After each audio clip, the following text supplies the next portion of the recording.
Hello, everybody, and holy shit, I'm nervous for this one. Welcome to the Headspace Podcast, episode 53.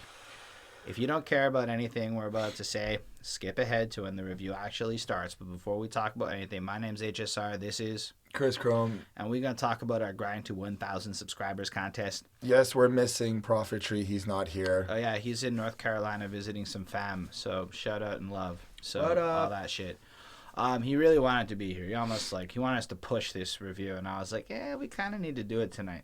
But more importantly, the grind to 1,000 subscribers contest, and what this is we're trying to get to 1,000 subscribers before the new year. As you can see, we're not quite there yet, and how it's going to work is if you subscribe to the channel, like the video, and make a comment about either our review or about the album, and it can be like, you can be mean to us, it's cool, just show that you watched it a bit, you know. And for every video that you like and comment on, you'll be getting entries into this virtual raffle. And then first place is going to ultimately win $100 Amazon money, plus they can request either an album or a movie or something. Yeah, we added that part in. Something for us to review that you want us to talk about and see how we feel. Exactly. And we'll make it like done with express priority as opposed to being like, yeah, we'll get to it at some point, which is true, but that at some point could be like 2018, 19, we don't know. So second place will get $50 plus a request that comes after the first person's request. Third place, $25 plus a request. And hell, you'll even be able to pick who you want to do the review. We'll make it fun for you. Woot. Yeah, that's right. You can get me off the show for a minute. Anyway, so all the information's in the kind of description of the video, and you can let us know how you feel. But we're trying to build a community, and any help and love that you give us would be awesome. On that note, let's get into it. We forgot about soda streams, but they're magically delicious, and you can just picture us drinking a flavor of deliciousness. Chris, what album are we doing? All right, well, for this week's Headspace album, we decided to go with Hopsin's new album, No Shame. All right. Let's start this off, Hopsin fans. Okay, so I he's did just going to defend himself. That's not really what this is. We did the Ritz review, and we got attacked in the comments, and maybe rightfully so, due to lack of context or understanding. So I wanted to just take some time to talk about my relationship with Mr. Hopsin. So actually, there's this thing in Montreal called hip-hop karaoke. And the first time I went there, I did this track. Got money and it's stacked to the roof, and now you think that it's gonna magically just happen to you. How? You raise your ass, don't commit to labor. You pick something up, try it out, and put it down 2 minutes later. As you can see, I spit Mind of Hopsin 5, and it was dope, and I actually want a pair of headphones. And maybe I wasn't the dopest, fuck off, it was 2012. But I liked Hopsin. I listened to Raw. I got all up into that shit. And at the time, when I got into Hopsin, there was Mind of Hopsin 5 and Raw. And then I went and listened to Raw, and I got super into the album, because at the time I was like, yo, fast rhymes are the greatest rhymes, and all that other shit, and Tech 9 was starting to pop off, and they were fucking around together, and all that. So I got into Hopsin, like, back then. Then he released the second album, and it was not as interesting to me. And then he released, then there was lots of stuff that happened in the middle. Look, Hopsin has had a lot of news surrounding this dude, and he like quit rapping for a minute as a gag, and he went to Australia, and all that to say he would just kind of like come and go and appear. And then, I'm not gonna lie, I listened to the Jokerr tracks where he dissed Hopsin, and I started to really think differently about Hopsin, because I was still stupid and listening to what other people told me to do, but it did make me reconsider Hopsin as a person. Well, you showed me one of the Jokerr tracks. Anyway, I'm going to link to one of the Jokerr tracks down there, Permanent Enemy. It's a pretty interesting song that kind of attacks Hopsin at a very personal level. And then I started listening to Hopsin's music differently, and then the third album came out, and like Crown Me was really hype, and like a couple of them were really hype, but at this point, there's so many other guys who can kind of do the same thing Hopsin's doing, and so many other people that can give me the same satisfaction of fast, intense, backpacker-styled indie rap. Like, you know, I can get it elsewhere. So it wasn't super impressive to me, and I was lost. And then you hear a song like Fort Collins where he gives you some lame cop-out apology song about literally missing a show. Then he dropped a freaking Mind of Hopsin 8 shit where he went at funk volume. That was hype. That track was hype. Yep. And then I researched the fuck out that story and heard what everybody else had to say. And honestly, it's been really hard to respect Hopsin since. Because when you go into the behind the scenes, it's not really what Damian Ritter had to say, but it's what Jared Bennon had to say. It's what the other guys on the label had to like say about him.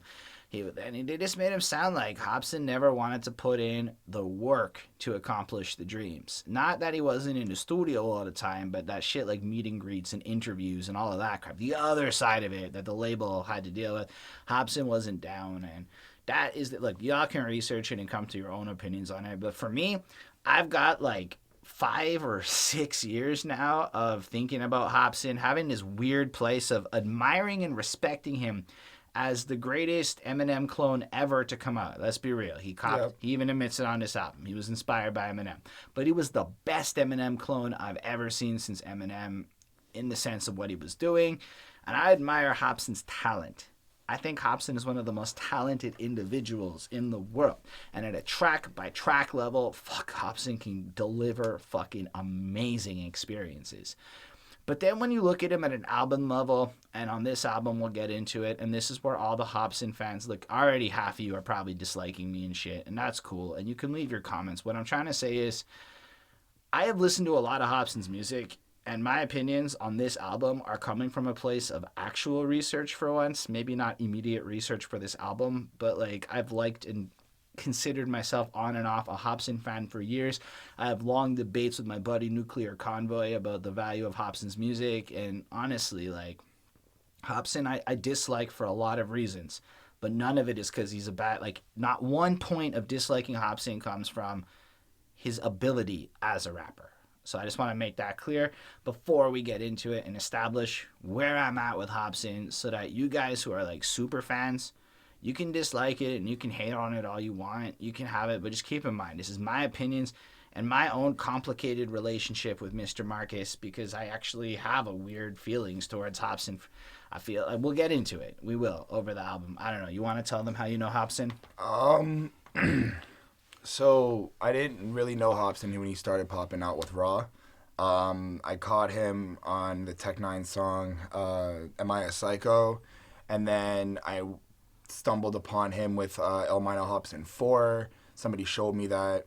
And then I kind of delve in. Like, you know, I found Sag My Pants and I found the other weird things. I liked him because he raps fast. I do like Tech Nine and like practically everyone else we've done, like Yellow Wolf, Eminem, and all that. And they all flow well together. Exactly. But even when I first started hearing Hopsin, I was like, I got a lot of I'm king shit. I rap better. I rap fast. I'm this. And it was just for me like, okay, like you're cool. You're talented. You've got that skill, but say something else. And there's I like it when he does his crazy psycho things, but even that, I feel like he's still relating to like being a better rapper, and it's not like it takes away from a lot of creativity from me a little bit. I mean, like, you gotta understand, Hopsin did a track with Insane Clown Posse. That's how and I thought it was fucking cool. But even then, Hopsin's verse was a little weird compared to the ton of it. There's one more thing I want to bring up before we move on. It's that on Raw, Hopsin spends a lot of time complaining about this album that Ruthless never promoted. And he makes it sound like it's as good as Raw. Because Raw is a great album. It really is. Maybe we'll even cover it at some point. But this first album he did, the one he complained a lot about, is pretty bad. There's like 2 or 3 good songs. And honestly, the rest of it's weak. What album? I don't remember the name of it. I don't. But it's the one that was released under Ruthless Records that he complained about for half of Raw and made him want to kill Eric Wright's wife and all of that. And like, all I'm saying is that this is an important note because Hopsin's vision of himself, in my opinion, is a little interesting, as is reflected in this album cover and this title, No Shame. And considering his religious middle ground where he tried to be like super Christian, and I guess he's saying, fuck all that noise. I now have no shame. I'ma admit to being the whoever I am. I have 2 women. I'm in, like, it's like, okay, it's a really bold album cover. Oh, we're talking about the album cover, guys. Yeah, I moved into that. It was just a clean segue.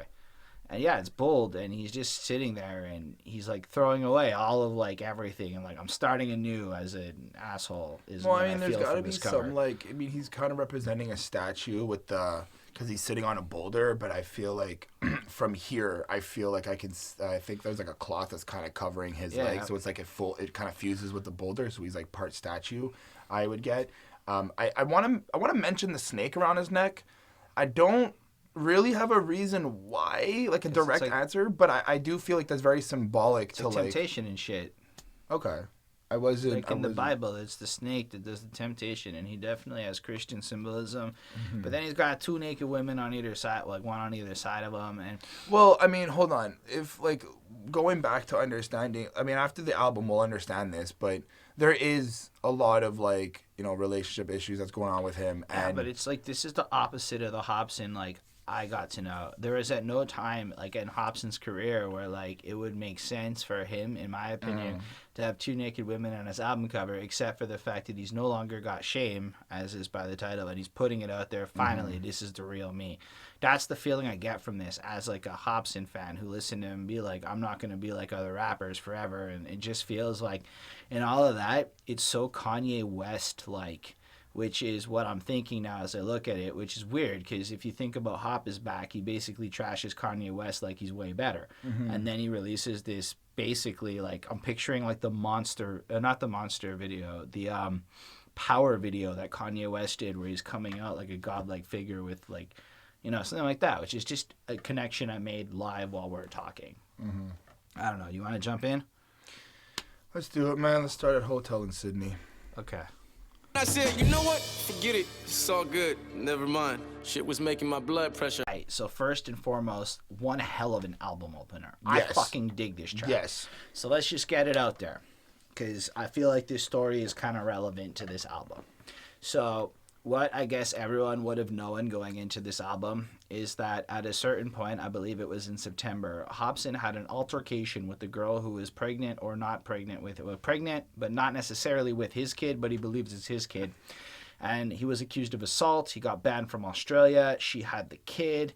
All that gets explained throughout the album. And this song appears to be like Hopsin telling his side of the story. His testimony? Yeah. Yeah. So it's like he's sitting there in the courtrooms and they're all Australian cops and shit, and they're like, hey, we heard you beat your woman, blah, blah, blah. And then he like sits him down and he has no idea what's going on. And the next thing, he's like, okay, officers, here's what happens. And he like really lays into this narrative where he's like in a hotel room and, he's just kind of like, he's like questioning the story. Like he found out first that the girl cheated on him on Snapchat with her personal trainer. Yeah, or his boy told him, so and it's like it was like right there on the story, and then she tried to play it off and then admitted to it, and then he's like, what if I leave? What are you gonna do for money? And then she's like, well, I got $6,000, I'm good for money. She was like, ha ha ha, I got the money.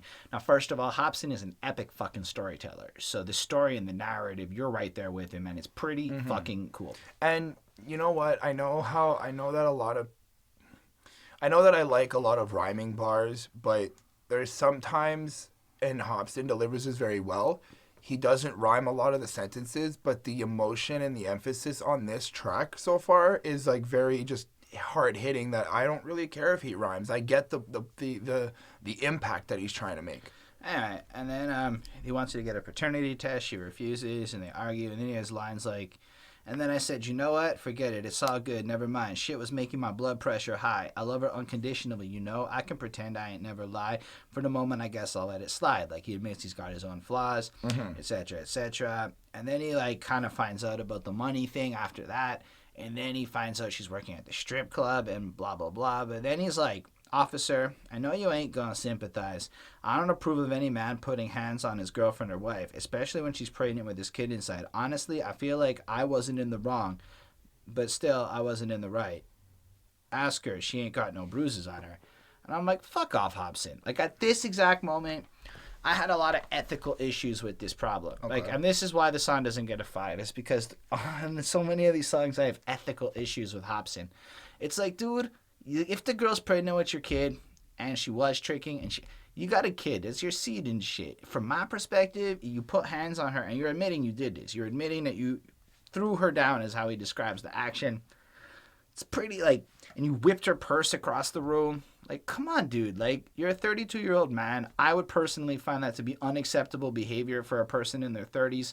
So I'm saying, no, your lack of understanding of the situation, like you're pleading with the officers, like it's okay. Come on, you guys get me. You know what I'm saying? I'm glad that you said pleading with the officers, because even at halfway through the track, he starts weeping when I think it's right after he finds out his girl's working at the strip club, and he starts crying. And first off, the officer's a dick. Like, straight up. And then he's like, hey man. I totally get it. You know, like, I understand you. And he's like, yo, you need water. And Hopsin's just like, yeah, man. It's just, and then this is really heavy on me. And then he like goes into like, oh, but she won't even tell me where the strip club is and this, that, the next thing. And like, here's the thing. The track is excellent. It's possibly one of the greatest tracks on this album. Hands down, one of the best rap storytelling songs I've encountered this year. And Hopsin's abilities on this track, the beat, the whole fucking 9 yards is excellent. But by the end of the song, I'm already kind of annoyed with Hopsin. Like, as much as I get your side of the story, your lack of ownership and accountability for your actions makes me dislike you, because you basically threw a woman down with your kid, a pregnant woman down, and you're trying to get my sympathy right now. Like, you're not being apologetic or humble. You're trying to justify your actions like you're the victim in the situation. And I'm not defending him. I'm just saying that's how No, my I'm not perception defending is. him. I'm on your side. I'm just saying, like, to take it a step further, at the end of the song, he basically confesses, like, kind of asks like a question type of confess, like, if I'm not here, who's going to take care of my son? Is it you? Like, kind of asking the cop. Like, go fuck yourself. Yeah. Go Wasn't. Well, no, it's just like, I get where he's coming from, because he's like, are you going to be the next guy she sleeps with? Are you going to be the next person? Like, you could be raising my kid. Like, that's how fucked up this situation is.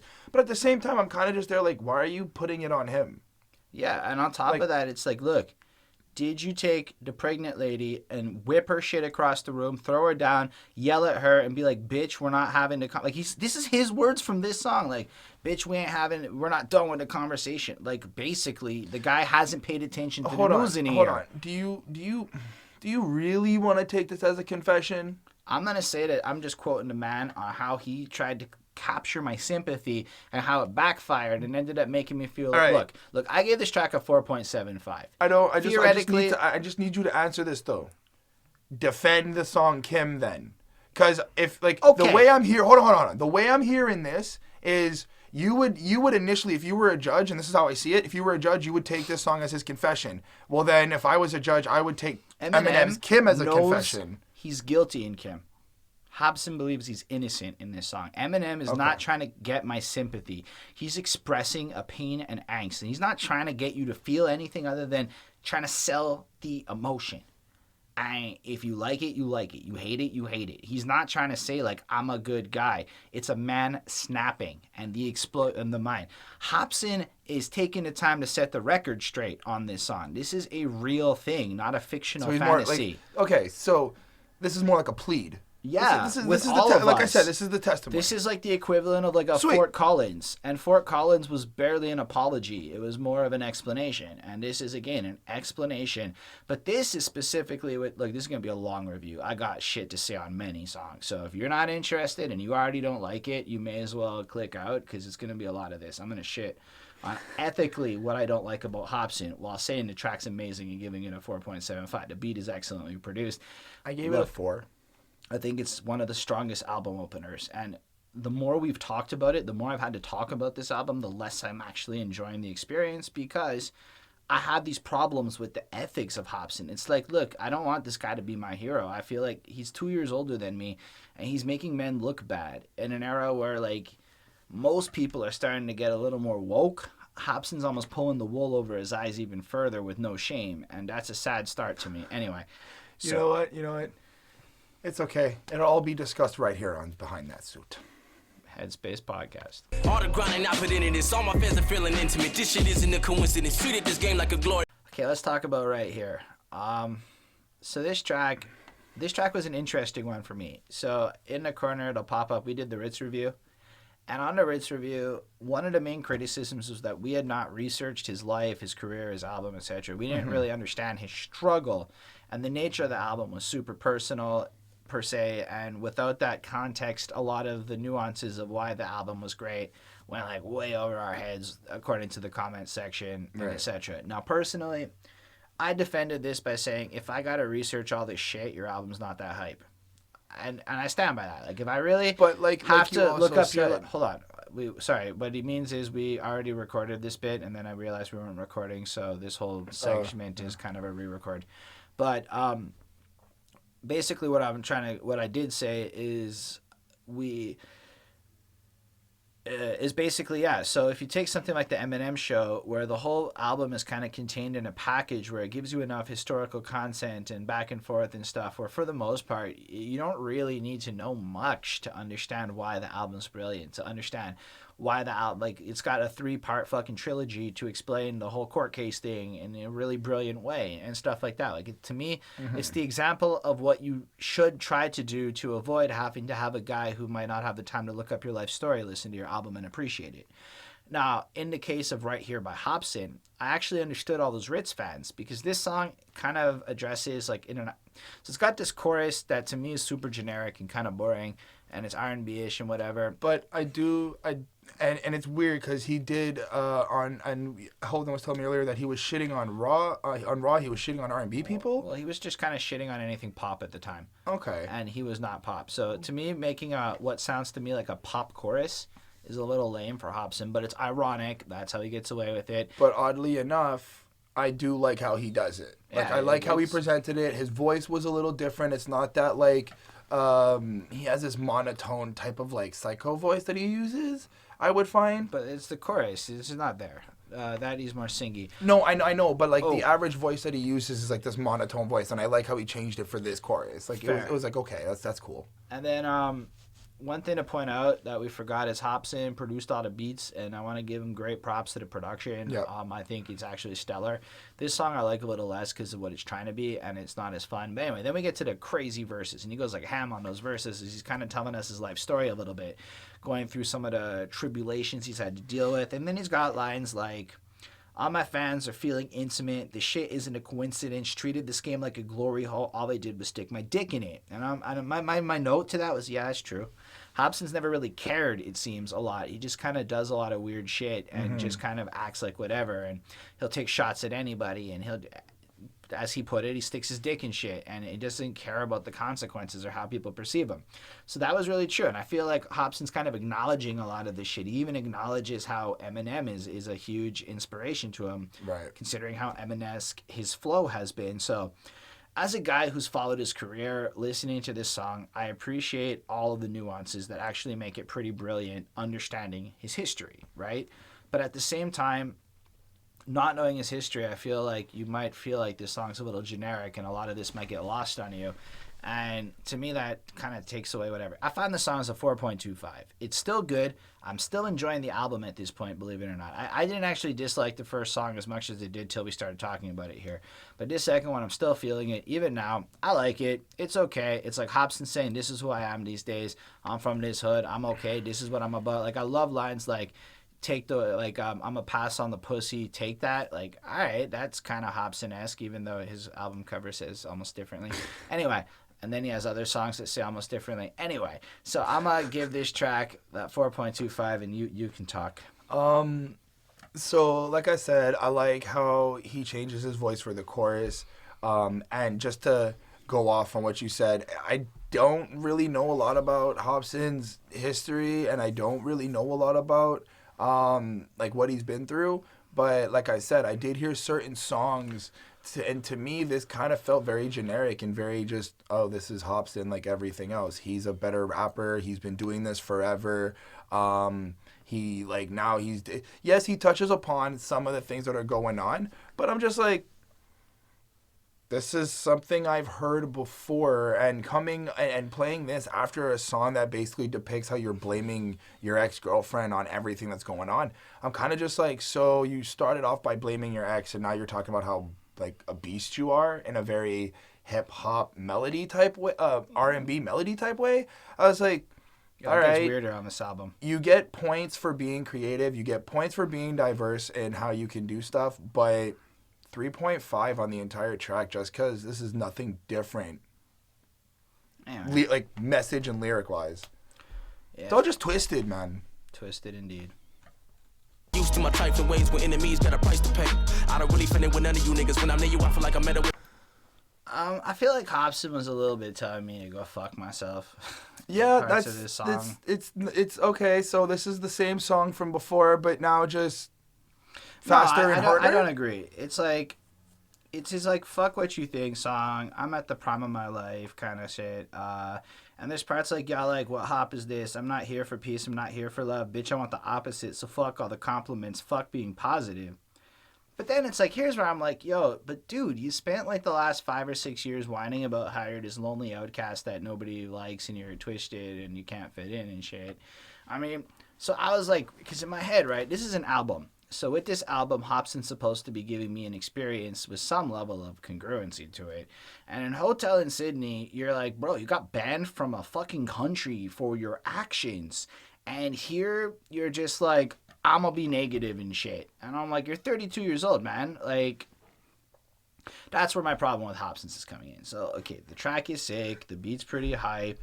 The chorus and the flow's very generic. Hopsin, I'm the best, blah, blah, blah, blah, blah. Type. Like, there's not that much that's noteworthy here for me. Right.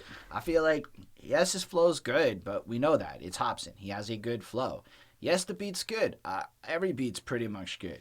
But, like, the subject matter almost bothered me more than was interesting to me because, like, again, it's woe is me, nothing's my fault, but like, yo, he skipped out on a show because he got paranoid and bounced out. It's like, literally, go listen to Fort Collins. It's a fucking song he did.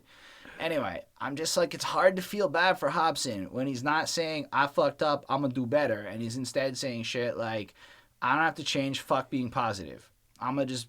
It's almost like his version of, like, fuck the noise, like, fuck the haters and shit is, like, the opposite. It's like the 6-year-old version, like, fuck it, I'm gonna go do what I want and pull a temper tantrum, as opposed to being productive with your life and shit. And it's like, dude, you can... Anyway, you asked for this life that you had, and then you make tracks like this, and then you wonder why people like me might actually take issue with the things you're saying. Anyway.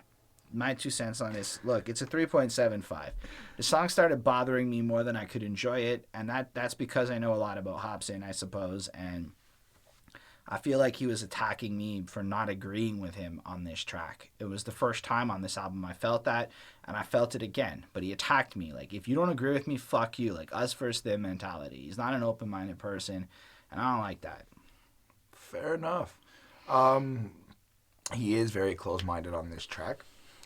I liked it at first. I like the quickness. I like the bass in here. I like the 808s in here. I like the there's a consistent snare that's going on. So I was like, that's cool. His speed is like not like super ridiculous, supersonic speed fast, but you know, he's like double timing it and he's getting that quickness. But again, all right. This is so as much as this is different than the last one, it still felt like it was like the last one. I'm a better rapper. I've been doing this. His bars aren't that good. They're tricky. Well. They're tricky. The syllables are nice to play around with. Delivered well. Yeah, they're presented nicely, but 3.5 on 5. I'm listen already kind of like... That's some beast mode. But you know what it is?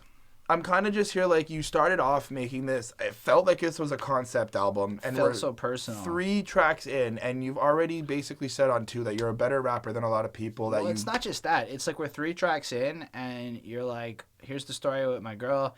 Then, yo, I'm here with a new Hopsin, but I'm really just like the same Hopsin. And it's like... confusing, bruh. Anyway, he's cute in a suit. Clearly. I'm just gonna write you up. Write me up? What the fuck is this, middle school? You're a fuck... Is this? So, okay. So this is like his girlfriend's supposed to be calling him and like, hey, I saw you look cute in a suit, like flirty a bit. And then he like snaps on her like, do you realize what you've done? Do you realize the significance? And she's like, listen, I just thought it was going to be some paperwork and stuff. And then like, oh, but my dad made me. He's like, yo, I'm a black man and you did this, that. And I'm like... okay. I get it, this is personal. I get it, this is like, okay, this is something that may have happened, but is this supposed to like plea on like Black lives? I think like, he a little bit did try to make it a little bit right? of a race card where I was it's like, really... Look, I'm not qualified to make that statement. I'm not even jumping in an So, opinion. I don't want to go I'm any not further doing than it. that, but if you guys do feel like that, I do think it's a little let bad. us know. I will say that as a white dude observing this situation, Hopsin is not doing black people favors with this move. That I will say. That's as far as we'll go with that. Because, man, that's stupid. It's like, yeah, he's right, but, like, really, the woman had every right to call the cops if he made her feel the way she describes how he makes her feel. Because if you go But listen hold on. I just want to say, like, it's almost like he's like... I want to play devil's advocate for a second, because listen to the way she sounds. Now, I understand that maybe in this situation or context, the woman could be very upset and not really give a fuck. But she doesn't even sound concerned, upset, or anything. She literally is like, oh, well, you're cute in this suit. Like, So she like sounds it's all like of, she's 20. It sounds like this is a big game. Right. Like, I really wanted to know how old she was. Now you just... So I wanted to know how old she was. I couldn't find it. I Googled it for a bit, but then I was like, shit, I don't want to, like, have my Google history looking up this model-looking chick. And I think she's, like, a model or something. I don't know. I could be wrong. I don't know fuck all about her, really. Right. But I got the feeling she's a little bit younger than Hopsin. Even by the way he's describing how she talks, it sounds like she's young. She doesn't care. She's carefree. And it's like, if that's the case, Hopsin... You fucked up. It's not even that. You know what? This song basically serves as a prelude to the following track because he kind of plays up, yo, you saying it's my fault? No. And then, you know what? The next track, did you give it a grade? I gave this a 4. I thought for its role on the album, I thought it was interesting. I think it does provide context. And again, I'm trying not to grade the songs based on my ethical problems with Hopsin. I'm trying to keep that shit separate. You can give it a 3 you want. It's a good skit. But truth is, Hopsin, a lot of this is actually all your fault, Marcus. Oh, with Remix. the remix. Only reason she ain't dead is cause my kid on the way. The bitch is pregnant and she's stripping down your minimum wage. Kill me in the comments if you have to. I got a big issue with this song. There's like, I feel there's a double entendre, and I'm gonna start off with that. I get it that this is directly about the relationship and his ex-girlfriend and all that problem. And but Funk Volume and Swizz. He does mention Funk Volume and Swizz. And the whole second verse of Swizz. So I'm kind of just here like, is this your beef with your relationship, or is this a double entendre with hip hop and your struggle and then your issues, or is this just a pure beef crying song? So I took it like this. Hopsin took the first verse to, because like this track I believe came out after he got arrested and stuff, and like he kind of like said, I got a song that's gonna let everyone know how I feel, and I could be wrong. I believe it's this track, and so he did, and he let everyone know how I feel. Now that first verse where he attacks the lady again, okay, he's describing the situation and he's unhappy with it, and he's putting some blame on her, and he's explaining his side of the situation.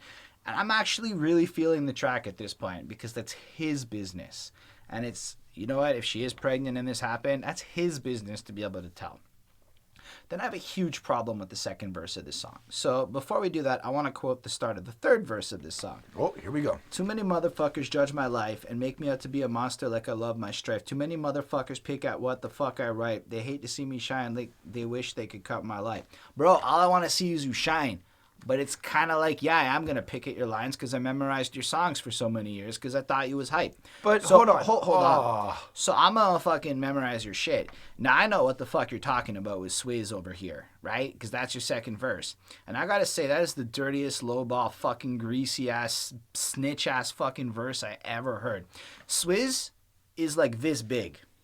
Hopsin is like fucking a giant next to Swizz, as Hopsin lets us all know as he's trying to explain his verse. The fact that he was like, fuck your mental health, and went at him so personally and put so much of this dude's life, like he's a broken relationship with his brother. Right. Look, you want to go at Damian Ritter, who's your partner and shit and owner, that's cool, but Swizz is a little fish. The fact that you a giant, let me quote Mr. Dr. Dre. I'm a what is it like you don't think I don't it's not it's not that I'm too big to read your interviews, it's just that I'm too big to pay attention to them. And I feel like Hopsin should think about Mr. Dre's wisdom on this track, because you are that big compared to Swizz, and you really took this time to make this whole diss song because Swizz wrote a big Facebook post about you. Honestly, I'm just like, I find that so disrespectful. Petty. I find it like you're a 32-year-old man. Petty. But private, like, in your life beef like that out there for me to know about, that's ridiculous, man. If I had beef with my brother and somebody else put that on blast like that, that's like crossing lines of decency, in my opinion. And I'm like, yo, you just tried to paint yourself as a victim. And all I heard in this song is, I'm not even allowed to criticize your lyrics because there's a serious fucking, like, issue with that, per se. But at the same time, like, you're going to, like, put the blame on everyone else and not even be, like, maybe parts of this situation. Like, look, that Funk Volume thing takes two to tango. There's no way Hop is without blame in that situation. So the fact that, again, it's all about him, it's everyone else is all your fault, and you guys are the source of my craziness and shit. And I was like, so it's a technically proficient song, and I gave it a 3 on 5 because it doesn't miss the mark. There's nothing about the song that's inherently bad. Everything about the message is really snitch-like and really makes me respect Hopsin a little less, but he's got no shame, so I guess it's okay. Nice. I gave the song a 4 on 5. I think that I felt the energy from it. I felt the pain. I felt the anger. He knows how to convey a lot of his emotions. Again, he's not using that, gimmick voice he uses. It's very raw to me when listening to it. So I was like, okay, cool. You're snitching in the verse. I was like, that. I agree. That's a low blow. It's not. Disregard. I get dissing other rappers. I get dissing each other, but diss a rapper on his verse. Diss a rapper on you thing. could be like Swizz is a rapper. But well, like, Swizz whatever. is, like, I'm just so stating, many like, leagues below Hopsin. I'm just like stating, bullying like, a 6-year-old. He's still a rapper. At the end of the day, I get name dropping, I get like attacking and throwing shots, but you don't have to get personal. Like, there's no reason for it. Attack him as a rapper. Now, the part where he said he didn't put the work in, I'm okay with that. But I feel like he went too far with the verse. Fair That's just enough. I don't know. Maybe but you have other as well, comments. I also don't think that you should have put the verse of your ex-girlfriend, Funk Volume, and a personal verse to Swizz all in one track. I think that this song is just your track on blaming everybody, which, to be honest with you, is a little contradictory from the first track when you admitted to beating her. And a lot of the other things that we do know that you're kind of lazy and didn't want to do half the shit you had to do to be famous. So, well, I don't want to call him lazy. I'm going to say he didn't necessarily play his part the way he was supposed to. Social person anyway, when you're supposed to be I don't want to famous. say too much like that. I don't want to make that claim. I'm not saying lazy, but as Hopsin likes to say, he's a serious introvert that works day in, day out in his basement, but that isn't necessarily playing his role. Anyway, there's money. Money on the side. Oh, did you give it a grade? Yeah, I gave it a 4. My bad. Okay, anyway, Money on the Side is the next one.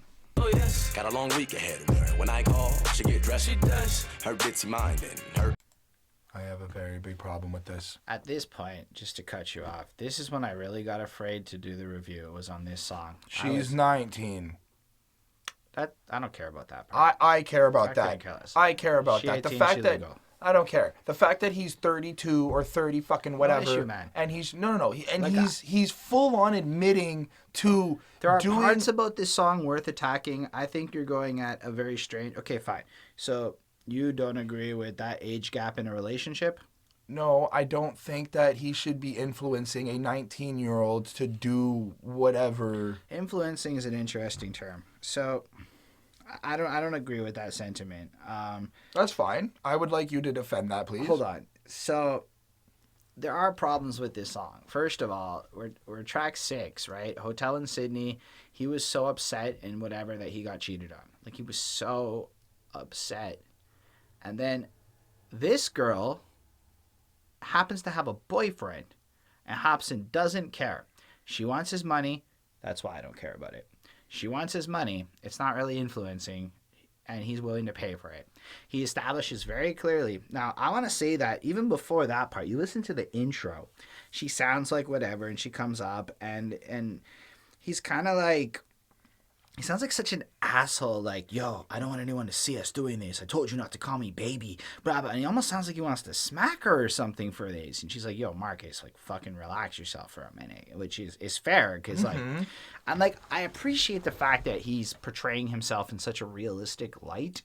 but it's kind of whack. So I feel like this What do you mean girl's realistic? like he probably is that kind of a paranoid asshole. Like it sounds like he's fucking a prostitute or some gold digger on the side where he's giving her money in exchange for her services. Then he drops a Tech 9 verse or two because that was my biggest... No, it's not that. It's if you listen to this, man, if Tech 9 had written this song, I think I'd be 100% okay with it.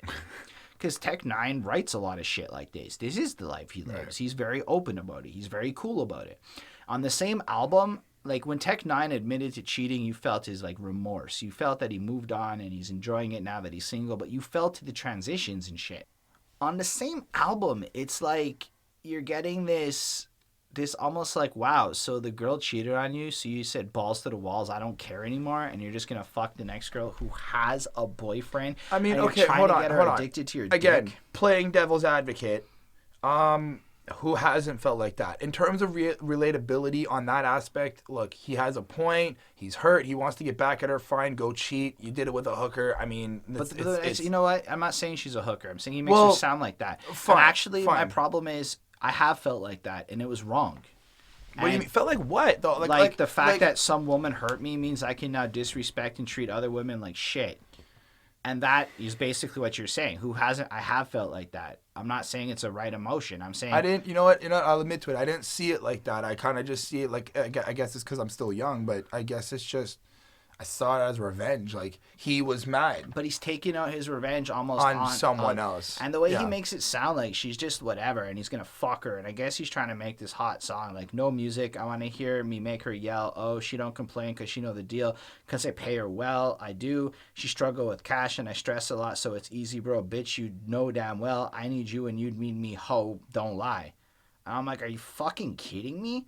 Like, no. Her man calls. I moved to the next room. If he finds out what we just did, oh my God, boom. I messed with it. I hit it raw when I murked her hole. True, no kids for me. She's on that birth control. Motherfucker, you had a kid with a girl in Australia, got banned for the country. Like, this song just sounds like Hopsin trying to be cool. Like, one of the things Swizz said in his Facebook post that Hopsin was so offended about is that it sounds like Hopsin's selling out. And I don't often say this, but this is one hell of a sellout song for a guy like Hopsin, in my opinion. Yeah, he does it. He's the opposite of this shit, in my opinion. Like, he's had a lot of shit, but to me, this feels like, wow, I can't believe you... How do you write this song on this album? Like, I guess you have no shame, and if that's the point of your album, like, dude, you're really... I don't know. I find it kind of just so disappointing. Like I said, if Tech 9 had written this exact song, because that verse sounds like he completely copped Tech 9's flow, Tech 9's deep voice, to everything about it. And at the end of the day, it's unauthentic. It feels weird when Hopsin sings this shit. It's not really what I want to hear coming from Hopsin, and maybe that's just me being a selfish fan. But at the end of the day, it's just such a stupid song for this guy to write in light of Hotel in Sydney and everything else on this album so far. So at this point, I was like, you know what? This is an ethics review. I don't even care as much about the music because whatever. I don't like this shit as much. It's a 3 on 5. It's a very hype Tech 9 song. Thank you, Hopsin. Nice. So I like that he, on the last track, he touched upon the ex-girlfriend again. And now we're on some completely different level, and nothing's computing to me anymore. And I'm like, okay. And I do have a problem with this song because I don't really like the fact that she sounds really young. She may not be, no hate on her, but she sounds young. You're bitching about having a... Huh? I'm actually feeling your original point. Think of it this way. You have a kid, you're bitching about a kid in Australia, you're going through problems with your ex-wife or girlfriend, you got kicked out of a fucking country. Now the girl, and I'm sorry, you can't say she's 19. You clearly state pretty young thing, 19, however the fucking bar goes.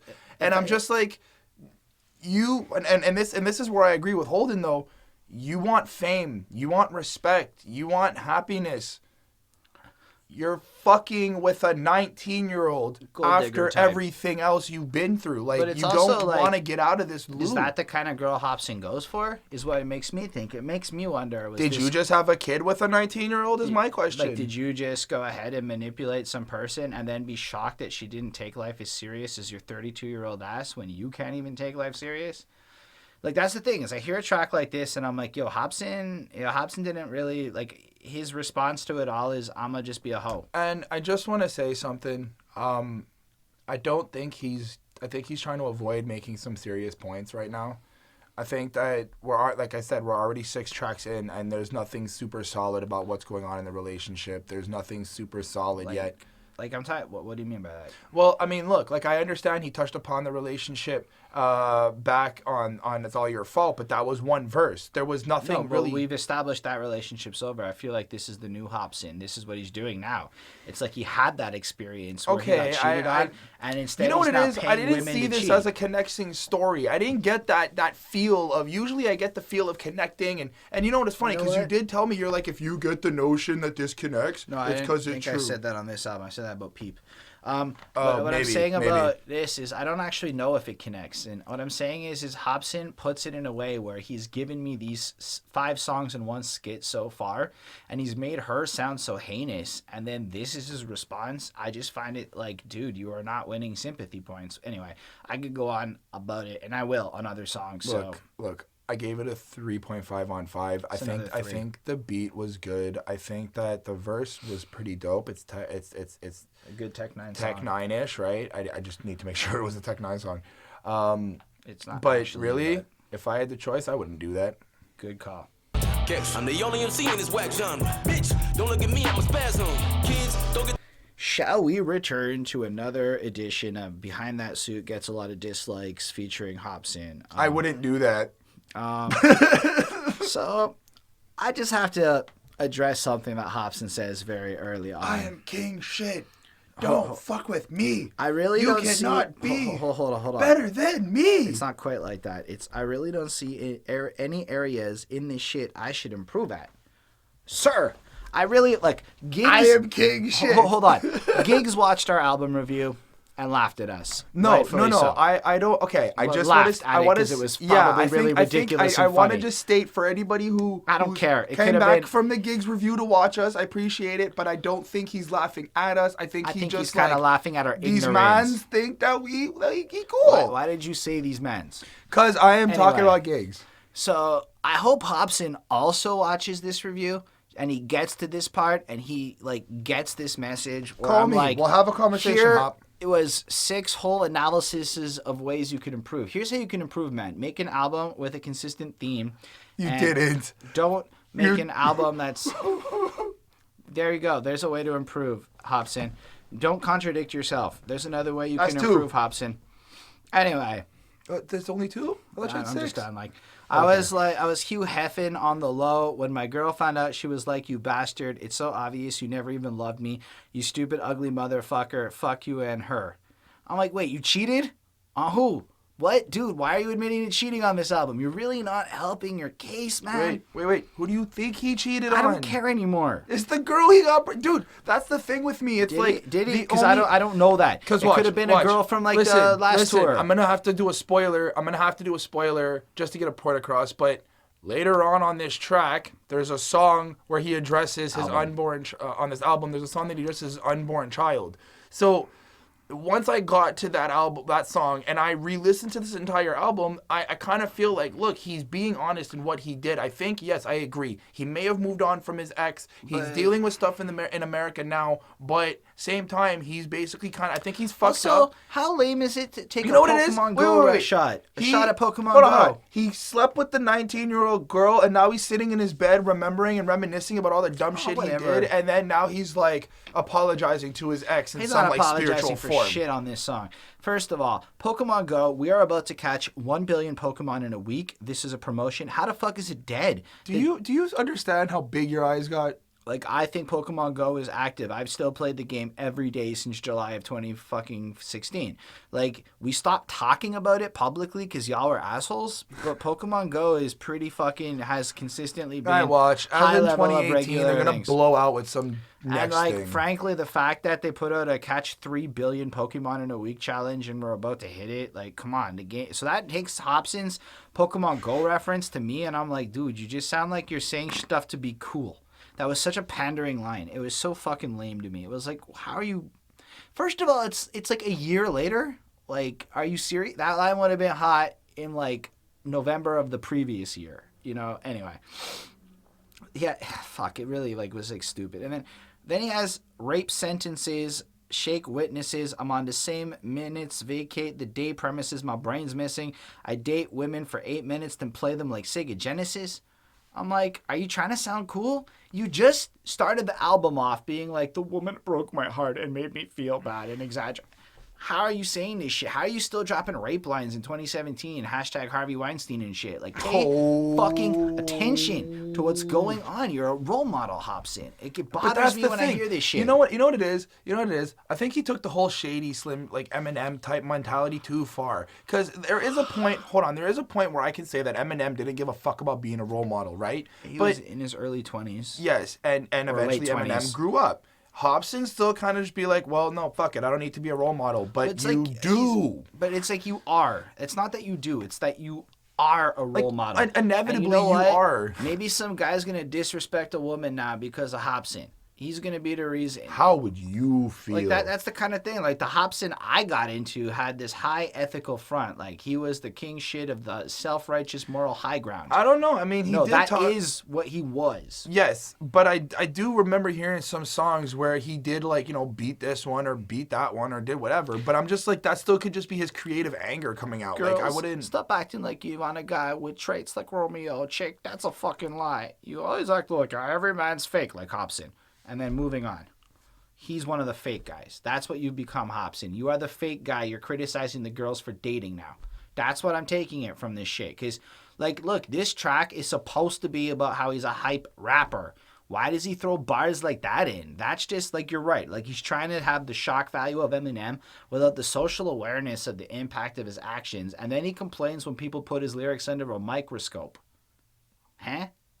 I just want to say, if you're going to be in the career of a rapper, I'm going to put your fucking lyrics under a microscope. Anyway, 3 on 5. It's another okay song that pissed me off. I gave it 3.5 only because I found it catchy. I'll be fair. I'm honest with it. The beat was catchy. It was produced well. The hook, I like the whole dragon, the whole kind of feel to it. The little, it's got this little like type of drum, but like Congo sounding drum. One of those like, I don't know. Yeah, sure. Right? There we go. Bongos. It's not that I don't care what Chris says. It's I'm so annoyed at this song. I like what Chris is saying. I don't hate Chris. Don't hate you too, buddy. But yeah, no, it's got some like bongos in the background. It's pretty cute, pretty cool. But yeah, no, it's just another.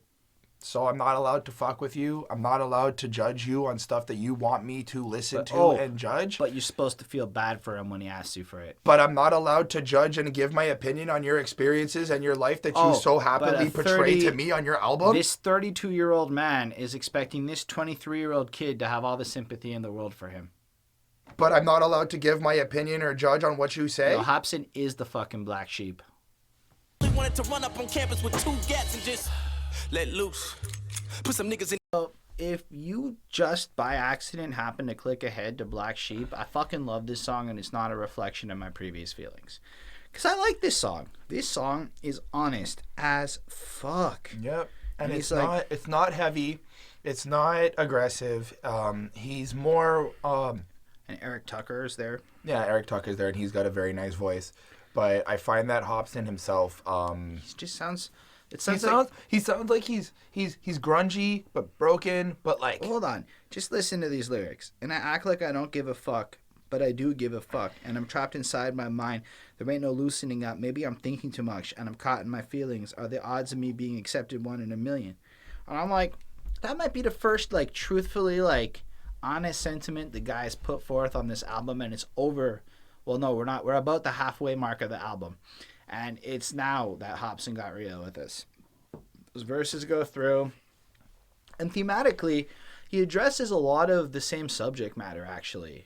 But he does it in a way where he acknowledges he's the black sheep. And my biggest grievance with this track, and the only reason it's actually not a 5, is because, again, I don't feel like Hopsin has any accountability in this song. It's all this passive, I can't do anything to change it at all, woe is me type, whatever. And why I like this song so much is because it's a lot more about his feelings of being this way. And when you frame it in the way he did here, it's totally cool. And if this was like the only track like this, and it was like Hotel in Sydney and then Black Sheep, holy shit, I'd still have sympathy for him.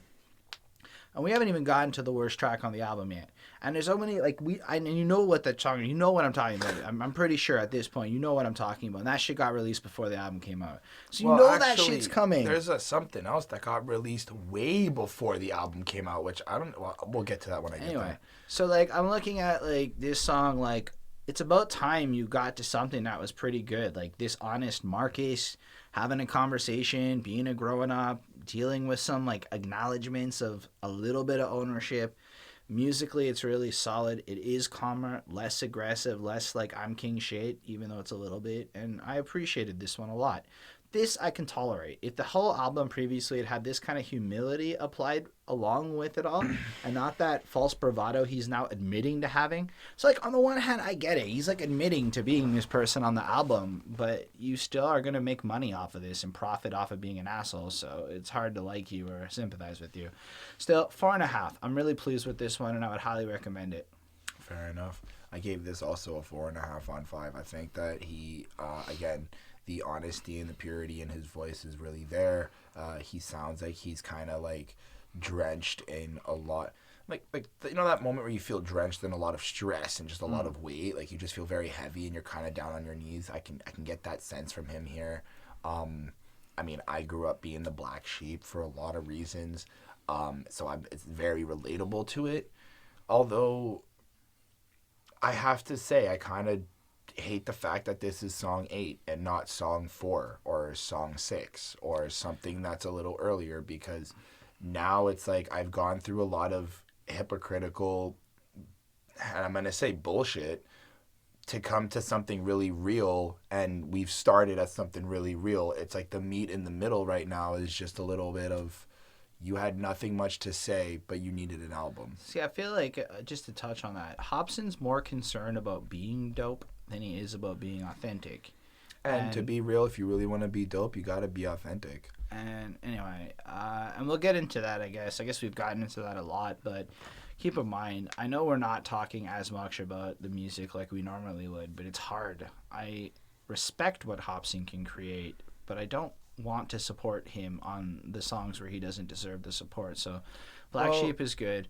Well, just to, like, add on to that, just to be fair, like, the more we're doing a lot of these reviews and the more that we're touching upon, and I'm going to add Classic Quest into here, the more that we keep on going back and forth, there is different elements that I'm going to say me and him keep learning about hip-hop. And the shit that once was considered disrespectful doesn't sound disrespectful next to the way Hopsin does it. When you really look at classic hip-hop, Hopsin doesn't really pay homage to the greats.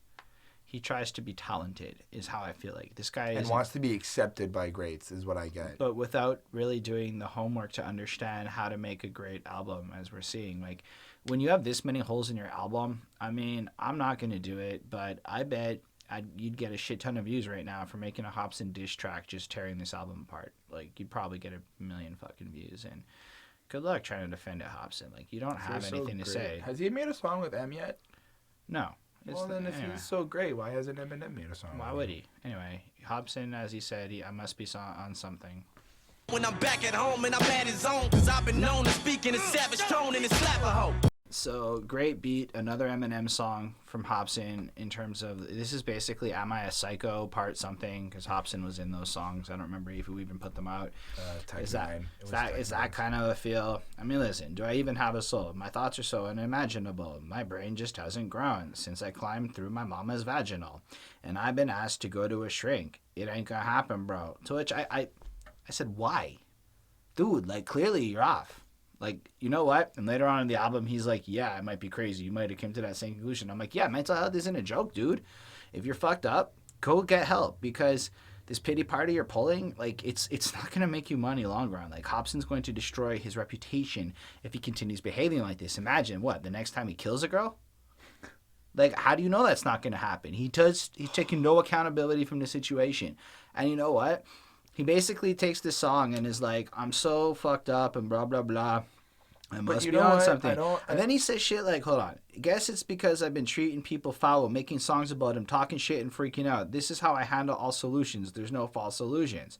I'm like, yeah, That's true, man. It's like, yeah, okay, you can admit to how you can handle situations, but if it's not working, you need to change it. That's the thing. But It's like, to take it another step further, like, I completely agree. I don't like the fact, and oh my God, you just made Black Sheep. You were just super real, super honest, and you know what? If placement on albums is a thing, no, dude, this is DJ Khaled's album as far as placement's concerned. Shit. As far as subject matter is concerned, it's DJ Khaled's album. Fair. Man. Hey, it's as all over the place. Really, this song is a pander move. It's like, oh, everybody likes it when I make a psycho song. fair. So fair. I get that. I must be crazy. But I guess what it's saying is you can't blame me, but I'm also not going to do the things I need to do to make my life better. And that's what I think a little bit is contradicting, especially with the last two tracks. And I'm talking about the last two. I don't want to say it all again. You can go on, but I'm giving this a 3. You can talk. Oh, well, it's simply just because, again, like I was saying a little earlier, you came out with Black Sheep, and it was really, really nice to listen to and hear that, yes, like Outkast, like we can understand. And then you didn't learn anything from it, and you blamed it on drugs, or you blamed it on the fact that you might be on something, which I get it. The questioning that you're crazy or something, that's fine, but it's not that he might be on something. It's like he may as well be on something because of how crazy he is, even that, which is that. Worse. No, absolutely. Because he flat out says he's not going to deal with the situation. And I agree with you. I don't think he's taking any ownership, which honestly, I don't want to really listen to him anymore. If you're not going to like own up to your shit, how are you going to even want to preach to be real? Look, if Triple Extentation at like 18, 19 years old wants to pull a move like that, I'm like, dude's a kid. I accept that. You're a grown-ass man. You don't get that pass, man. At a certain point, you do have to take ownership for your life. And basically the ownership I'm seeing Hopsin take is I'm a rich asshole, and that's the mantle I'm going to wear. So I got nothing more on this. Do you? Oh, 3 on 5. Tell them who you got it from. Same love in return. It's just a lesson learned. I'll just let it burn. Check it. This starts with a call, very Kendrick Lamar-like, from a Robert or a Bobby who's kind of calling Hopsin on his shit. Like, I don't get it. You chase these girls. You do all this stuff. Like, why are you so upset that things are happening the way they are? Stop behaving like this. And I'm like, that's the realest shit I heard on the album so far. It's flipping. All right. Good shit's happening. Hopsin just throws that out the window and wrote a song blaming the girl. Now, again, Hopsin snitches himself out and says shit like, my homies like kind of warned me this was a setup and I ignored them, but it's your fault that you set me up. That's this song. Look, that's the song. This generic, lame, slow-ass, sung-ish, boring pity party that Hopsin has put together here. Like, that beat has no energy. His delivery has no energy. And, like, the song is just a waste of fucking time. I give this a 2.5 on 5. It's like fucking, like, I don't know, man. Maybe you see some value in this shit. I'm just like, I can't believe that even when his friends told him not to, as a 30-ish-year-old man, he went after this young girl who played him, and this is his response. Like, good for you, Hopsin. You deserve your shit. That's how I'm feeling right now. So I'm a little on the fence because I like the song. I like the production. I like the sound. I like the... He doesn't sound like he's whining, and I think I wrote it doesn't sound like Lil Peep because I did make a comment about that, but it sounds like he's just sitting there trying to just talk, trying to just get it out. And yes, he's getting far. He has like auto-tuning shit on, no? I possibly, but I'm saying effect. just the probably some effect. But I'm just saying the way he's doing it is not your like aggressiveness, whatever. Again, I like it now. I like the fact that he's calm and trying to just speak. He does get riled up. He does get flared, but he also kind of goes back to being calm. I like the 808s on this. I like the drums. I like the smooth transitions throughout the beat. But you have to stop blaming her at this point. Honestly, like again, no. but he revealed that he got warned and still went through it. And I'm Shame going to on touch him. upon that. And I want to just, before you touch upon that, it's not the first girl he got warned about that he went for. This happened like 5 years ago. So, there's that. But it's hard for me to sit here and now, again, I'm going to make this a weird thing, but imagine meeting up to Hopsin to have a conversation with him, and he's telling you about this problem when you're just sitting there like, yeah, but you slept with this one. You did this one with this one's boyfriend, or like this one, whatever. Like, you admitted to cheating, and then, again, let's bring back the fact that you admitted to hurting your wife and all this stuff. Like, how am I supposed to sit here and, again, like we keep saying, want to feel bad for you, but...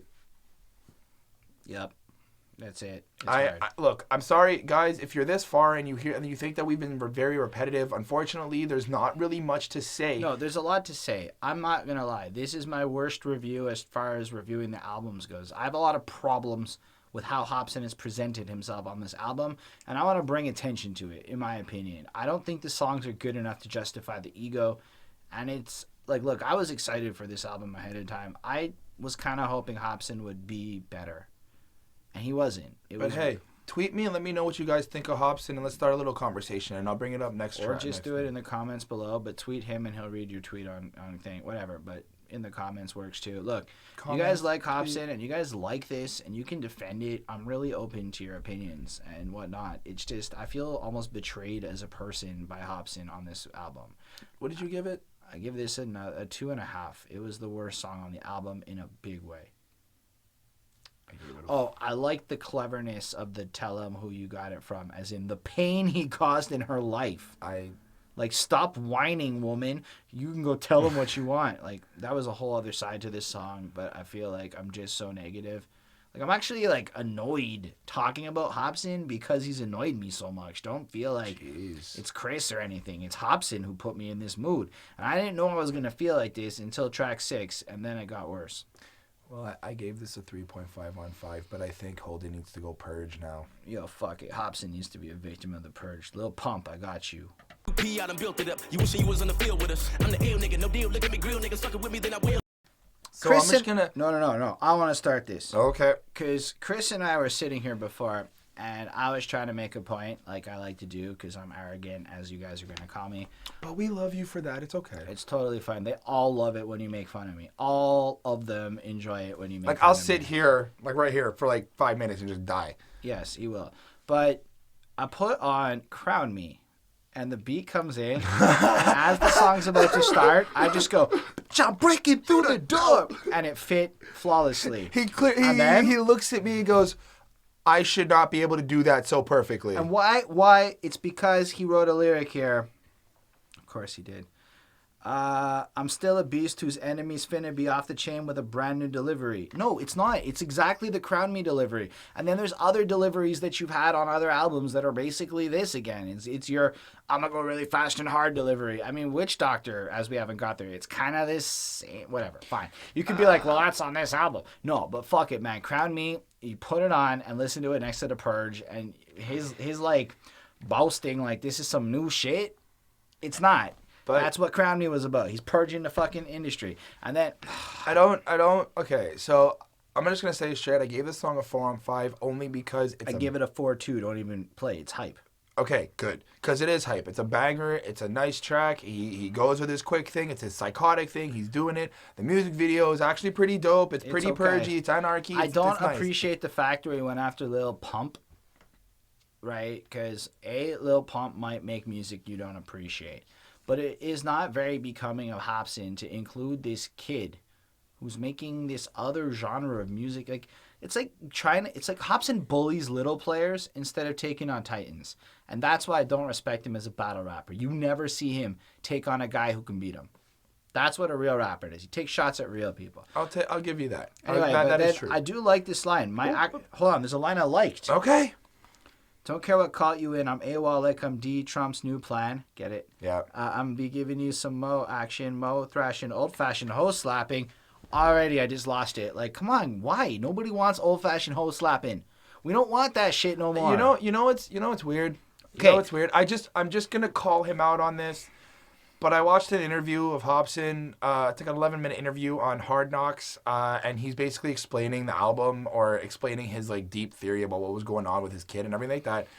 And he sits there and he's like, it's not in my moral, or like I'm not the type of person to be selfish like that or whatever. He seems like he's really a nice dude. The fuck you doing slapping hoes? I can't even believe that you slap why hoes. would you want to say it to be cool? And that's the problem I'm having. It's like the stuff Hopsin is choosing to stay to be hard is like taking the cheap. It's like buying the cheap Chinese knockoff version of a pair of headphones. Is when you really pick apart the hardness of this line, it's kind of what it feels like.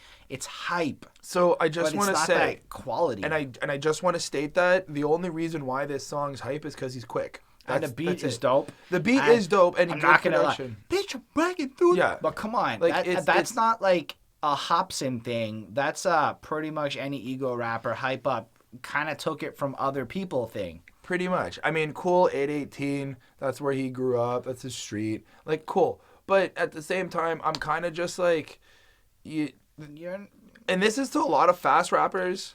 Y'all want to rap fast? Fine. Say something.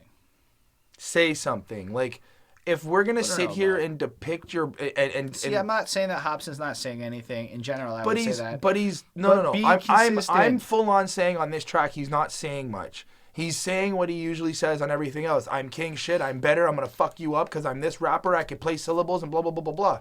Okay. We got that, but I at agree. the same time, Your I'm bars just aren't like that hot because you take a good punchline about Donald Trump's bullshit plan and follow it up with, "But I'm gonna be a stupid ass ignorant fool." Like, look. You're kind of being that third verse of Mind of Hopsin 5 at this point. That's what I'm feeling. Like, you have become the thing that you enticed me with. Anyway, so I gave this a 4 because it doesn't suck, like I said. It's a better version. I can handle this. This is at least hype. Like, it's something you can put on and ball out to. Well, this is a 4, and so far it looks like this album's not going to have a happy ending. You see, I had a really long day and I just could not turn on an Asian massage. So I Okay, on the one hand, hats off to you, Mr. Hopsin. At least you're admitting it. Like, first rapper I've heard in ages who's just flat out being like, I'm proud to sleep with whores. Wait, that is a big accomplishment in hip-hop. These men have been sleeping with prostitutes basically off a back page, but in real life at the strip club for ages. At least Hopsin is like, I'm just going to Backpage and being a creeper, but I'm proud of it. But it's the video. Starts off with him bragging to his boys about this experience, and that's what this. But then the video, the racism, not racist. I don't know what the right word is. It's okay. Look, so it's racism because he puts on the Asian accent in the chorus. Sucky fucky. I wasn't gonna even do it, but he puts on an Asian accent. He makes this weird like. I can't even say it. It's like hold on. No, but it's like head body movements in it's the. Like he's fetishizing Asian culture, I think, is the right way to frame this. I don't even think fetishize. It is totally a fetishizing. I can't even speak right he's now. Literally like fetishizing. I can't resist an Asian massage or whatever he fucking says or whatever. Like he makes. I get it. Look, they end up fucking in the video. It's all cool, whatever. But this song. Hold on. On that note. So the video, he goes and he's on his computer and he's bopping with his boys, having the story, and they're all in the restaurant talking about this, like at a regular ass restaurant. Then he's on this computer, then he goes to the thing, and then he just fucks the girl. Like you see some nipple, you see her ass. I was looking for it, and then YouTube pulled the video, and he's like, "Fucking YouTube messed up my whole marketing campaign. I worked really hard on this." I'm like, "Yo, how do you not know what's going on YouTube right now?" Again, it's like, how is your head so far up your ass that just because you tried hard, congrats, you didn't pay attention? Fuck, that bothered me. That bothered me that he had the gall to be like, fuck YouTube for pulling my inappropriate video. You can't monetize that shit now. Haven't you heard of Adpocalypse? Anyway. And a bunch of Adpocalypse 2.0 and all the other crack shit. And then, like, it's one of the hypest levels of storytelling on this album. Like, I'll be real with you. I don't like this song. That's why I gave it a 4. I gave it a 3. I gave it a 3. It's too hype. I listened to the story, man. The story, character interpolation of these racist Asian people. There is a bunch of ethnic shit you have issues with on this album. Ethics. Ethnic or no, ethics. it's ethics. Ethnic is the Asian part. Right, my bad. But this bothers me. This is it's atrocious. I can get behind the storytelling. I get behind the joke and the comedy behind it. Yes, he's a jokester. He's claimed that. But this is just pure insulting and pure racism. Like, this isn't. Look, if it was, and this is, and you're all gonna think I'm stupid for saying this, but no. If an Asian massage were the only Asian people that spoke in that accent, then I would understand the parody or the joke towards an Asian massage. It's just ripping off like cheap 80s humor and but shit. He's like, it's like, this isn't funny anymore. This doesn't fly anymore because... I mean, we get it. You don't care about being politically correct. He doesn't care about anybody but himself, really. And like this whole song is like, listen... When life gets tough in the outro, just get yourself a nice rub and tug. What replayability is there in this? I would have to disagree with you there. Wait. Fine, you want to listen to your earphones, fine. But when are you ever going to play this at a party or around your family? Absolutely. At a party, yes. Around your family, no. So yes, this song has... I would not play this at a party. Yeah, but if you're with, like, look, one time I walked in on my friend and his boys just at a computer in the living room just looking at porn and shit. People who are younger and stoned do stupid things.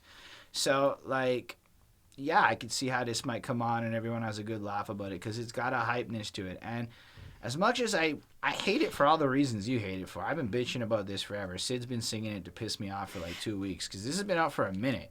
This is when I said, fuck my life, Hopsin. I can't believe I have to review this song. Like, it's a good song because he really does the Eminem storytelling A-game. Like, he tells the story, he drives you through. And I like the line where he admits he feels awkward sleeping with the girl in the second verse. And I like that. I feel like it's well done. It's just, if there was ever any sympathy left for Hopsin, he just pissed it out the window. It's like, yo, this song is trash in terms of what it is. It's like, you have no shame. Congratulations, sir. You've accomplished that. But I no longer respect him after this. Like, I was still kind of feeling it, but when Happy Ending dropped, I just lost all respect for Hopsin. And this whole album review, knowing it's coming and everything. And yeah, we have to review this. It's Hopsin. How could you not? I've been following Hopsin since the beginning. But this was it. This was like, I get that you're a Joker, but like Chris said, it's too disrespectful. I just have no more words. Too. I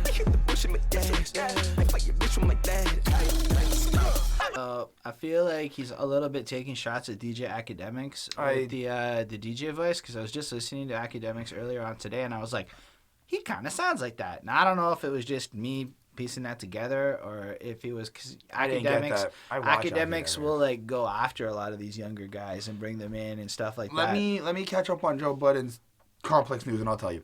Anyway.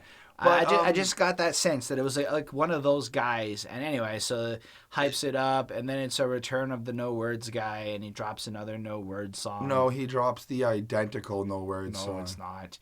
That last song had very few lyrics. There were actually lyrics to this, like, I fuck my bitch in the bathtub. I get inside of the bathtub. We do it while waiting for Domino's. Blah, blah, blah, blah, blah, blah, blah. Me and my people eat Domino's. Oh, I thought, because this was definitely not the same. I honestly thought this was like a connection from No. That last song was called No Words. This song's called Mandela. Like, Mandela. And it's like making fun of, like, at the same time, like Migos and all of these other guys. Not just Migos. There was clear designers who I think he's hitting in the interview. I heard a little bit of Young Thug in the way the verses were auto-tuned this time. And I lost a little bit more respect for Hopsin's on this one because it's just so like, listen, I know a lot of people don't like mumble rap, and we've talked a bit about this, but when I listen to Yachty, guy was clear. When I listen to Uzi, guy was clear. When I listen to even Kodak, these guys are all clear. Mostly clear, at least from the auto-tune perspective. It's not really what they're describing with these mocking songs. It's honestly, it just sounds to me like Hopsin's just being a hater. Like, it was really funny when he dropped No Words on the last album and did the video and everything. Amazing. This was a little too far. Like, it went a little too hard. Whatever. It was still funny. I got my laughs and chuckles. So this is the first clean 4 I've given where there's no reservations on this track. You look a little bad, Hopsin, because you took your joke too far. It looked like a lazy track filler to me. It's not as funny, but it's a good track still. I gave it a 3 on 5 only because lately I kind of hear different type of flows. Like we said, there's Tech 9 flow here. There's like an Eminem type flow here. So I'm kind of just there like, you're going to shit on mumble rappers now, but how do I not know you're not going to start mumble rapping just to stay in the spotlight or try to be a cool kid like you tried to show us? Yeah, that's an excellent point. I understand that, yes, and I get you. He already has, but I'm actually saying like a full track. Well, and I'm going to say that I think what he's trying to say is that rappers don't have anything to say. But I'm going to go one step further and be like, Lil Uzi Vert's concept on Love Is Rage 2, and I keep going to that because I know it pisses people off when I compare anything to Uzi, is more consistent and a more well-rounded experience than Hopsin's No Shame has been. Actually, to be honest, I checked out 21 Savage, Offset's, and Metro Boomin's release Without Warning, and as much as I have a little bit of beef with 21 just because he sounds like he's always just drowning, he's got more actual passion and context in this. But so that's what I'm feeling. No, but to be fair, at one point Hopsin gives a 21 Savage shout out. But all I'm saying is that, like, I don't. First of all, I don't even want to think it's a shout out because he just uses his name like no. a He pun. goes, "I'm not 21. I'm a savage." So he basically just called 21 Savage a bitch. Okay, I took it wrong. Either way, so I think the fact of the matter is Hopsin has no understanding of this new music. He doesn't want to understand the new music, and he thinks he's cool by doing this. But it was cool 2 years ago when it was new, and it really, some of it was really whack. But now there's a lot of really good ones out there. Hell, Kendrick even thinks it's important for the culture. I saw this fascinating interview. T.I. as well, actually. So if you got a lot of these guys being like, this is the evolution of something new, and then you have Hopsin being, he's basically like a right-wing conservative. But you know what? I'm also going to take it this step further, but Hopsin's not big enough to say that it's not cool. Now, if Eminem wants to sit on his Hopsin circa 2010 was cool enough to say it wasn't cool. Now he's just not cool enough to say it isn't cool anymore. Because even the last time, he was cool enough to say it wasn't cool. He was still super lyrical. But that's when it was. But you know what? When No Words 1 came out, I think that's when mumble rap was starting to come out, and it wasn't perfected, like you said. So I'll give you that. But now it's like a completely different, amazing thing compared to what it was. We heard the Eminem shady thing, and he didn't like mumble rap either, but he had a better standpoint on it. And I'm kind of sitting here like, yeah, well, Eminem's got more fame, more credibility, more platinum plaques on his wall. That he can... See, that means nothing to me. I just think Hopsin in and of itself is doing lamer shit than what these guys are doing. So it's kind of funny to me to hear him. It's like, dude, you're a giant joke to me at this point, and you're trying to make fun of anyone else who in a lot of cases are realer than you're being and more consistent as an artist than you're being. And even if their lyrics are trash to you, at least they're not hypocritical like yours are to me. Anyway, I gave this a 4. It was still funny. So Panama City is next. Panorama. I look in the mirror, my reflection was my bestie. Yeah, that's just how it was since Crystal.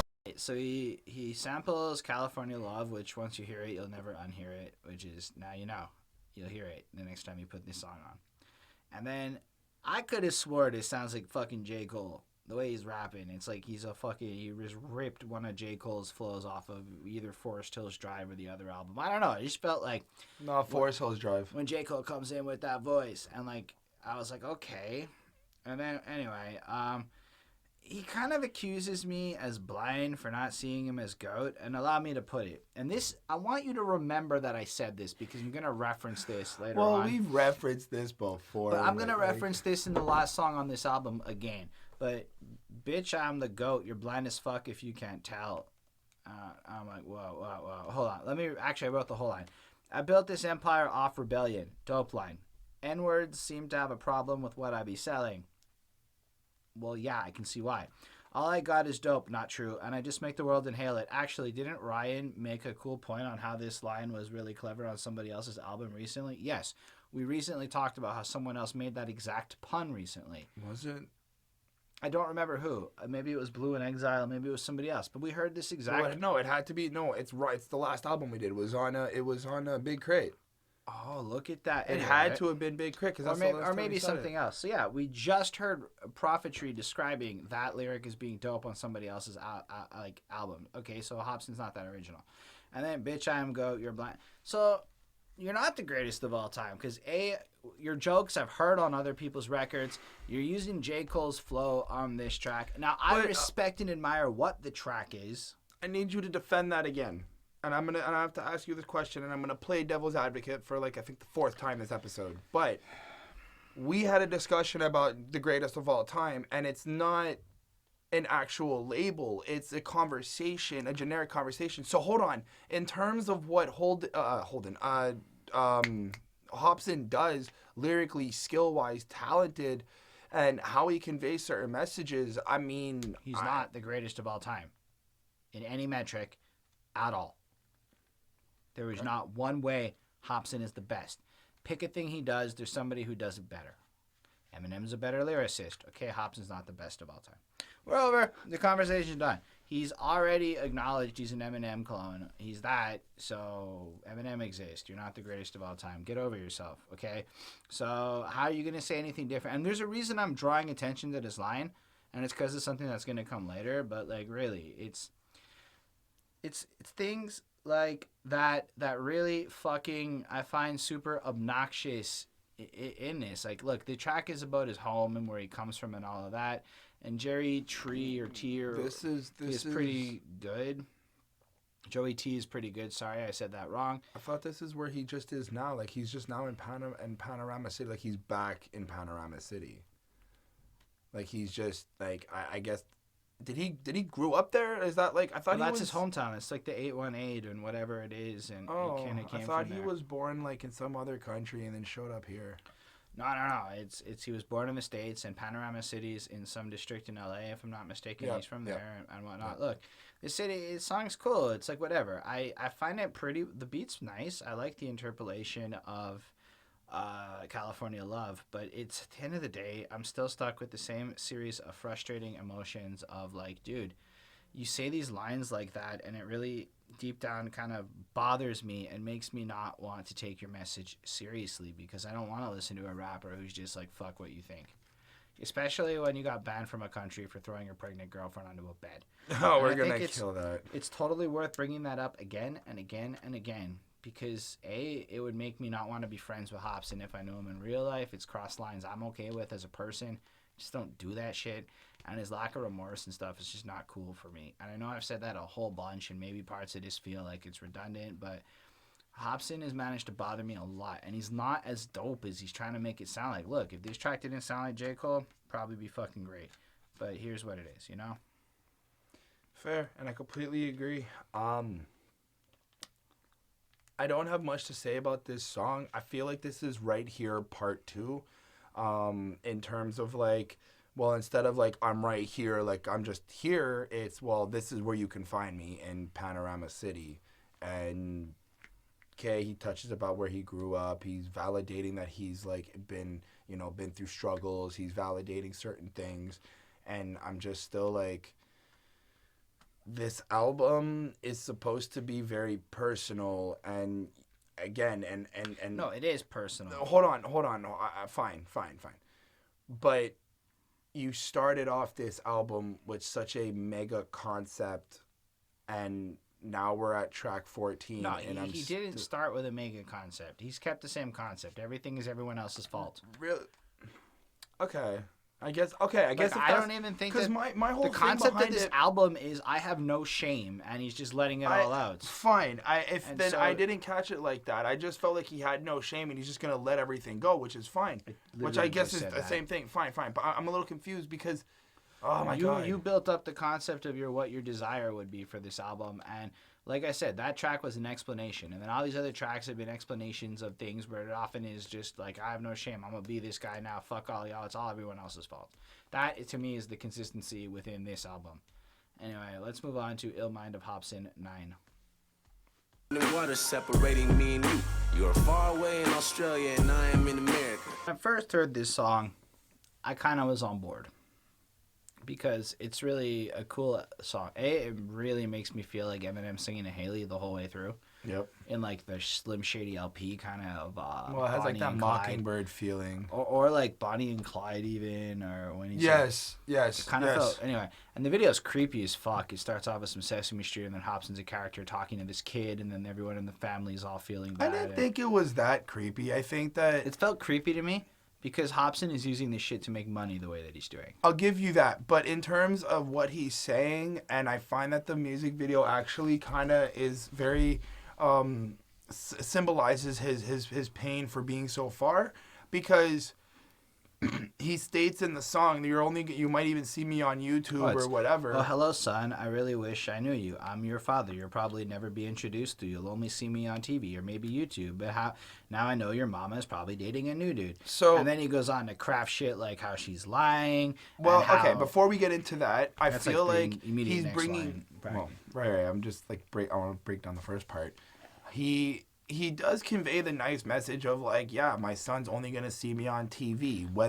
And the fact that he keeps switching costumes for different television shows and taking off the mask is like, I feel like he's trying to reach out in a way. Yeah, which is you're right. That's what this song is. But I just want to say, like, this is the first music video I've seen, and I can't,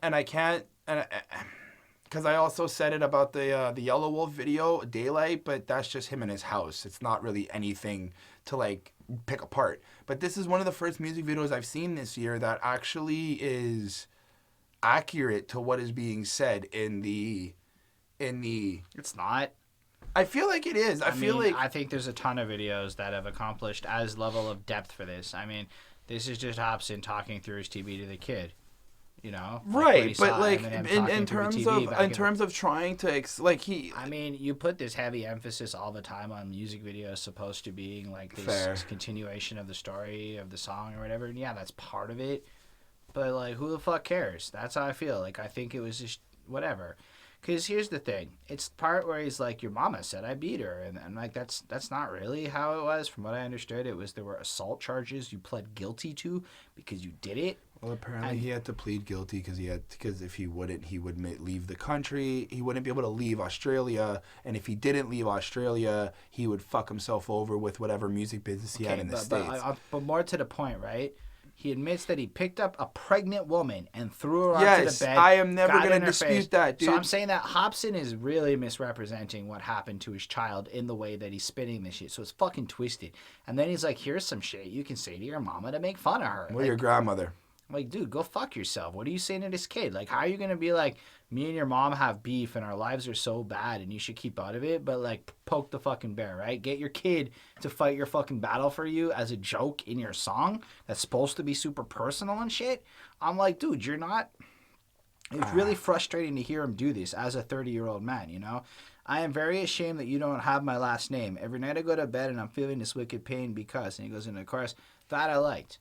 That was like some honesty. And if the track had followed that tone the whole way through, or even the start with this YouTube and shit, the whole way through, but it's like immediately, it's not, listen, I fucked up, and because of that, I might never have you in my life. No, it's you. He literally says, to his kid that he's singing this song to, if I meet your mom again, I'll have to assault her, so at least it justifies the ban. Yo. Go fuck yourself, Hopsin. Like, who are you? How are you trying to get? And then just to take that another step further, he basically tells his kid to blame his mother that they're not together. Anyway, and it's like It's a hype song for what it is. You can't. It's not. No, I gave it a 4.5 as a song. I gave it a 4. I gave it a 4, but I don't like the fact that we said this. I don't like the fact that he called it Illmind 9. Yeah, no, we haven't said that yet on this podcast. We said that off camera. Yeah, exactly. But that's my biggest grievance with this track, actually, and it was my biggest grievance with 8, and it was my biggest grievance... Well, 8 was a little more acceptable. Because I felt like... It was my biggest grievance with 7 When I first heard 4, and I got 5, and then I got 6, and I was like, okay, these seem to be touching upon social issues, like high school... 6 was the one about his friend. Oh. 6 is where it fell off, man, because Mind of Hopsin's were... 4 or 5 minute long strewn one verse songs where he kind of goes off for a minute, and then Illmind 5 was like this epic fucking call out of life, and it was amazing. Then Illmind 6 was a song that should have just been a song called Which one's the religious one where he's walking 7. through the okay. And even that one, it's a song. What I mean by a song is they went from being like rants to with choruses, structured, and so this yeah, isn't because that Illmind 8 has an actual... All of them do from 6 on. Yeah. And it's like it went from being like this journey through your ill mind to here's just another song and I'm slapping Illmind of Hopsin 9 on it. And to me, that's not what the series was. And this is more ill-minded. If you're ill-minded and you're blaming your ex-wife, I don't know, but something like this, like that's what I'm getting from it, though. But like I'm saying, yeah, fine, you're ill-minded. Like this is ill-minded. Mind of Hopsin is a series where you go through his ill-mind. I understand that. I understand that, but I'm taking the literal word of ill-mind. Yeah, this is ill-minded because you're basically telling your kid to blame everything. The album's fucking ill-minded. Right, but at the same time, I'm like, well, you shouldn't. There's so many other ways you could have acknowledged what you wanted to say in an ill-minded way on the way you've done it. Like the way he used to make songs. Yeah. Even the song about meth and his friend. Even the song about God. Even the Funk Volume Diss. All of that is way more respectable than the cheap bullshit he did with this song. And you know what? A lot of you probably think it's hype and funny. But one day his kid's going to hear this shit. Just keep that in mind. Like, this is a track Hopsin's going to turn 40 and fucking regret. If he doesn't, he's probably a scumbag. Like, honestly, I'm so disappointed with Mind of Hopsin 9. Like, I'm less of a fan this far into the album than I've ever been in my life. Anyway, I give it a 4.5 because it's technically fucking a hype, meaningful, interesting song. And I appreciate what he was trying to do. And for all terms and purposes, it should be a great song. But I have so many problems with it, I'm never going to listen to it again. Gave it a 4. Anyway, Marcus's Gospel is next. I honestly don't want to be out of place. I guess we gotta face all these issues like this as a human. What the fuck? This is amazing. This is a 5 on 5. I gave this a 4.5. This is like, it blew my fucking mind. It was like everything I just said on the album, like Marcus is almost admitting here. Like Marcus is aware that he's not so great of a person per se, and he doesn't necessarily feel okay with it. Like that chorus. But Michael speaks. It's the most beautiful chorus. He just sings and you feel every fucking second of it. And like, I love this part. Me and my family ain't close, so I got some fame and went ghost. I'm not planning a hoax. You can hear the pain in my flows. I agree. And then he's like, I fell into the stereotype of a rapper. I'm how to package a dummy. I agree. I love this chorus. It's been years and I still can't adapt to it. I cannot predict what my next chapter is. There's a hearse beating fast in the ashes. I feel like I lay flat in the back of it. And I'm like, well, that wasn't the chorus. That was just another great line. And I'm like, what? You gotta understand. I stuck with it this whole way through. And I listened to these tracks back to back like I do. Like, so every song I heard at this point, like we're over 2 hours of me into this fucking album in real life time. And I was just almost moved to tears by how beautiful this track really is, especially on this album. And it's 5. Like, go listen to this. Even if you don't like Hopsin or anything, he just cuts down to like this talking voice, and he just lays down some real truth. It's like his story in the most honest way. It's the first time you hear accountability. It's the first time you hear ownership. It's like this, in my opinion, should have been the end of the album. And it would have been a beautiful end to an otherwise shitty album, in my opinion, in terms of ethics and shit like that. Almost like a redemption point where I'm curious to see what comes next because of this song. Like, this song is like a little glimmer of light in the Hopsin universe for me. I'm amazed. It's a 5 on 5. It's so beautiful. Nice. 4.5 on 5. I feel the same type of way about it. I think that when I got to this point, I was like, okay, did you just throw me around this entire thing to acknowledge that you're fucked in the head? Fine. But I don't know. I feel like by this point, I didn't care what he had to say. I can empathize a lot with that. And like, again, please don't hate me for it, but throughout what I've heard already, it's kind of like somebody's pleading for forgiveness when you've cut them off. And as much as I want to believe him and I want to accept it and I want to be like, hey, like, I get you, fam. I get it. I heard the next song. So anyway, yeah. I gave it a 4. It's beautifully produced. Did you say 4.5? Did I? Yeah, you did. Whatever. 4.5. Anyway, one left. 4.5. Witch Doctor. You don't want the backlash. Why you acting like a badass? Slow down, nigga. I got a couple of contradictions to point out on this. So he says, I promise you I ain't delirious, I can prove it, but you wrote a whole song about how you're basically delirious, so you may as well be on something. Go fuck yourself, Hopsin. You totally said you were the best on this album when you wrote that GOAT line I brought attention to earlier. So your line of like, I promise I ain't, like, it's just at the end of the day, when you have listened to the rest of this album, you can start to pick away at the value of the otherwise hype shit that is Witch Doctor. Let's take it as a single. It's fucking dope, man. Like, honestly, the video's got personality and soul to it. It's actually a hype video. This is actually a hype beat. The whole feel of the track's cool. It's all nice and shit. But then you take into consideration everything about this album and the fact that you can start nitpicking the specifics and it makes it less hype. This is very similar to The Purge to me. Like, very similar.